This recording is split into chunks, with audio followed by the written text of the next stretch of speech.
cool guitars and tone and all the things that have inspired me to get into the guitar business, recording or making them sound better or whatever it is I do. And this guitar is a J45 that I was lucky enough to be able to buy years ago. I got into Gibsons a little bit after I got into Martins. They're really cool. They just sound totally different. For you guys out there that know all about those things, they just have a different spirit than most of the Martin guitars. And this is a 1945. Of course, you can't tell exactly because the serial numbers are all kind of wonky on the Gibsons from this time period. But it says, you know, only Gibson's good enough there in the headstock. And apparently that was during the Second World War when women were putting a lot of the guitars together because the guys were off in the Second World War fighting. And not to brag on the Tone Traveler system that we have, but this guitar I had for a long time and didn't really play it much. And Isaac and I put this thing on the Tone Traveler for a couple of sessions, and it's amazing how it opened it up. And even surprised me. But anyway, it's not about that. This is about the guy who owned this guitar. And I always loved the history of these guitars. And you might be able to see this guy's picture here if you get up close here. And this was given to me by the family that had this guitar. Grier Nolan Stout was born April 30th, 1930 and died in December of 2009.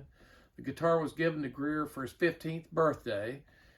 It has been told by Grier's uncle Floyd Stout that he gave $50 toward the purchase of Grier's guitar, and his parents gave an additional $25, and it was purchased mail order, and it was probably delivered to the Enterprise Country Store, which is in Coleridge, North Carolina, which is between Erect and Siler City, and I'll tell you some cool Erect guitar stories later on if we ever do this again.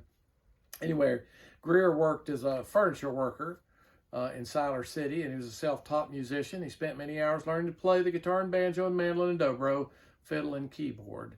But by far, his favorite instrument was the Gibson. He enjoyed playing for his family and friends and brightened the days at the patients at the rest home.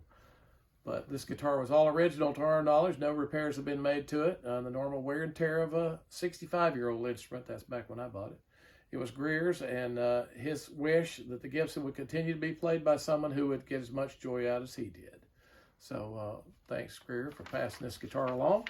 And we've had a lot of fun with it since. I will say, since Grier worked at a furniture factory, I think he might have done a little bit of touch-up here, even though his family didn't probably know that he did it. But anyway, it's a beautiful old J45, and I'm mighty proud to have been able to carry it on through my generation, hopefully carried on to the next generation to enjoy playing it.